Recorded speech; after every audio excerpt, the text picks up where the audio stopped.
토트넘의 한 후보 선수가 유로 2024에서 놀라운 활약을 펼치며 축구계를 발칵 뒤집어 놓았습니다. 일부 팬들은 포스테코글루 감독이 이런 선수를 벤치에 앉혀놓고 5위에 그친 것은 큰 실수라고 지적했습니다. 또한 손흥민의 재능까지 낭비했다며 목소리를 높였습니다. 한편 일부 전문가들은 토트넘의 경기력이 이 선수가 오기 전과 후에 차이가 있다고 분석했습니다. 그들은 경기 중 몇몇 장면을 예로 들며 손흥민이 깊이 관여하고 있다고 설명해 많은 팬들의 관심을 끌었습니다. 로날드 쿠만 감독이 이끄는 네덜란드는 독일 뮌헨의 푸스발 아레나에서 열린 루마니아와의 유로 2024 16강전에서 3에서 0으로 완승을 거뒀습니다. 코디 가코포가 한 골 1도움을, 도니엘 말론이 멀티골을 기록하며 승리를 이끌었습니다.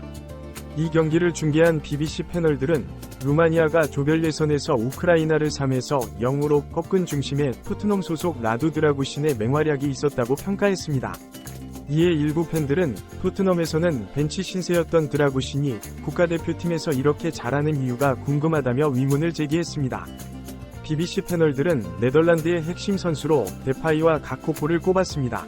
이 두 선수의 공격진 호흡과 반 다이크의 리더십이 네덜란드 전력의 핵심이라고 분석했습니다.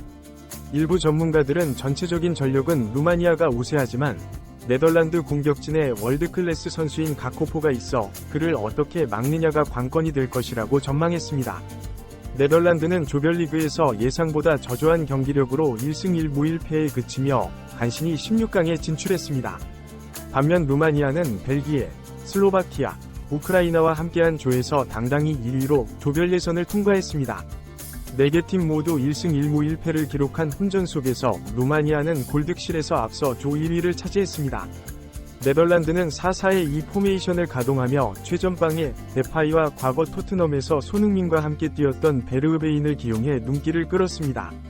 일부 전문가들은 베르흐베인이 토트넘에서 방출된 이유가 골 결정력 부족 때문이었는데 그를 최전방 투톱으로 기용한 것을 보면 네덜란드의 공격수 고민을 엿볼 수 있다고 분석했습니다.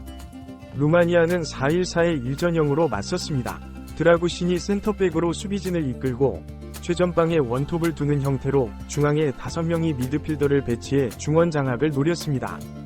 하지만 경기 시작 후 네덜란드에 일방적으로 밀리는 모습을 보였습니다. 전반 19분 왼쪽에서 돌파하던 가코포가 강력한 중거리 슛을 날려 선제골을 터뜨렸습니다. 일부 전문가들은 이 장면에서 골키퍼의 실수가 있었다고 지적했습니다.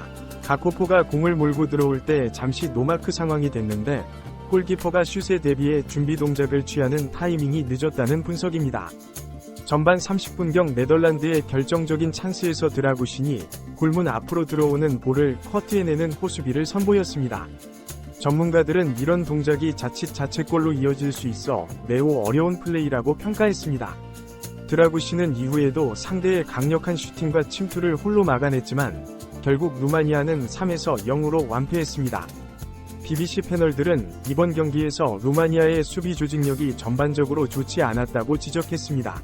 일부 전문가들은 이에 대해 한국 대표팀의 김민재를 예로 들며 아무리 뛰어난 수비수가 있어도 팀 전체의 조직력이 중요하다고 강조했습니다. 드라구신은 지난 겨울 이적 시장에서 바이에른 뮌헨의 제의를 거절하고 토트넘으로 이적해 화제를 모았던 선수입니다. 손흥민은 드라구신과의 첫 만남에서 그의 체구에 놀랐지만 대화를 나눠보니 매우 착한 친구라고 평했습니다. 또한 공격수 입장에서 수비수가 어떻게 공격수를 괴롭힐 수 있는지 이야기를 나누고 싶다며 그에게 도움을 주고 싶다고 말했습니다. 드라구신 역시 토트넘에 적응하면서 동료들, 특히 주장인 손흥민이 많은 도움을 준다고 밝혔습니다. 그는 팀을 옮겨 아직 모든 것이 낯설지만 점차 적응해 나갈 것이라고 말했습니다. 유로 2024에서의 활약을 본 일부 팬들은 드라구신이 토트넘에서 벤치를 지키기에는 너무 뛰어난 선수라며 포스테코글루 감독의 판단에 의문을 제기했습니다. 그들은 드라구신의 실력이라면 다른 빅클럽들의 관심을 받을 수 있을 것이라고 전망했습니다. 그러나 일부 전문가들은 이탈리아 세리에 A가 프리미어리그에 비해 경기 템포나 피지컬 면에서 한 수 아래라는 점을 지적했습니다. 그들은 드라구신이 토트넘에 입단한 후 손흥민과 같은 월드클래스 선수들과 훈련하며 경기 템포를 익혔지만 아직 경기에 나설 정도의 수준에 도달하지 못했다고 포스테코글루 감독이 판단했을 것이라고 추측했습니다. 또한 전문가들은 드라구신이 세리에 A에서 유로 2024에서와 같은 수준의 수비 실력을 보여주지 않았다고 분석했습니다. 그들은 토트넘에 온 이후 실력이 향상됐을 가능성을 제기하며 이를 캡틴 손 효과라고 부르기도 했습니다. 손흥민이 공격수 입장에서 수비수까지 훈련시키는 능력이 있다는 농담 섞인 평가도 나왔습니다. 이번 유로 2024를 통해 드러난 드라구신의 잠재력은 많은 이들의 관심을 끌었습니다. 토트넘에서의 그의 미래와 포스테코글루 감독의 기용 방식에 대한 논란은 계속될 것으로 보입니다. 한편으로는 손흥민의 리더십과 팀에 미치는 영향력에 대한 재평가도 이뤄지고 있습니다. 이번 사건은 단순히 한 선수의 활약을 넘어 현대 축구에서 전술과 팀 조직력의 중요성, 그리고 각 리그 간의 수준 차이 등 다양한 주제에 대한 논의를 불러일으켰습니다. 앞으로 드라구신의 토트넘에서의 활약과 손흥민과의 호흡, 그리고 팀의 성적 향상 여부가 주목받을 것으로 예상됩니다.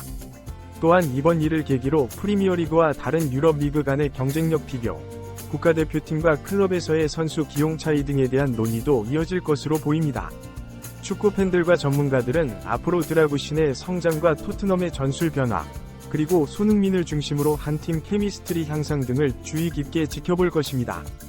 결국 이 모든 상황은 현대 축구에서 개인의 능력뿐만 아니라 팀 전술, 리그의 특성, 감독의 철학 등 다양한 요소가 복합적으로 작용한다는 것을 보여줍니다. 앞으로 토트넘과 드라구신, 그리고 손흥민의 행보가 어떻게 전개될지 전 세계 축구 팬들의 이목이 집중될 것입니다. 이번 사건은 또한 축구 선수들의 적응 능력과 환경 변화가 얼마나 중요한지를 보여주는 좋은 예시가 되었습니다. 드라구신의 경우 이탈리아 세리에 A에서 프리미어리그로 이적하면서 큰 변화를 겪었습니다.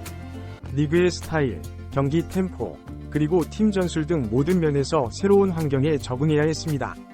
특히 프리미어리그는 세계에서 가장 경쟁력 있는 리그 중 하나로 평가받고 있습니다.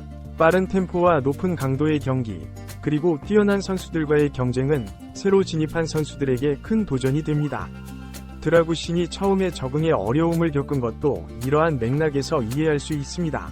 그러나 유로 2024에서 보여준 그의 활약은 그가 이러한 도전을 극복하고 성장하고 있다는 증거로 볼 수 있습니다. 이는 선수 개인의 노력뿐만 아니라 토트넘의 훈련 시스템, 그리고 손흥민과 같은 선배 선수들의 도움이 큰 역할을 했을 것으로 추측됩니다. 한편 이번 사건은 국가대표팀과 클럽팀에서의 선수 기용 차이에 대한 논의도 불러일으켰습니다. 같은 선수가 클럽에서는 주전으로 뛰지 못하지만 국가대표팀에서는 핵심 선수로 활약하는 경우가 종종 있습니다. 이는 팀의 전술, 다른 선수들과의 호흡, 그리고 감독의 신뢰 등 다양한 요인이 작용한 결과입니다. 드라구신의 경우 루마니아 국가대표팀에서는 그의 장점을 최대한 살릴 수 있는 포지션과 역할을 맡았을 가능성이 높습니다. 반면 토트넘에서는 아직 팀 전술에 완벽히 적응하지 못했거나 다른 선수들과의 경쟁에서 밀렸을 수 있습니다. 이러한 상황은 축구 선수의 실력을 평가할 때 단순히 출전 시간이나 득점 기록 등의 수치만으로 판단해서는 안 된다는 것을 보여줍니다. 선수의 잠재력, 특정 상황에서의 활용도, 그리고 팀에 기여하는 무형의 가치 등을 종합적으로 고려해야 합니다. 또한 이번 사건은 축구 팬들에게 인내심의 중요성을 상기시켰습니다. 새로운 환경에 적응하는 데에는 시간이 필요하며 초기의 부진이 반드시 실력 부족을 의미하는 것은 아닙니다. 포스테코글루 감독이 드라구신을 점진적으로 기용하면서 적응할 시간을 준 것도 이러한 맥락에서 이해할 수 있습니다.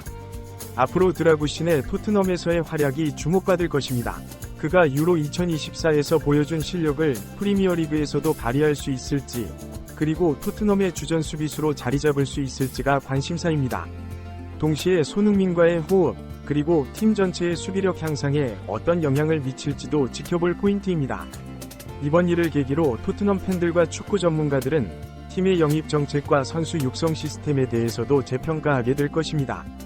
높은 이적료를 지불하고 영입한 선수를 어떻게 효과적으로 팀에 융화시키고 그의 잠재력을 최대한 끌어낼 것인가는 모든 클럽의 과제입니다.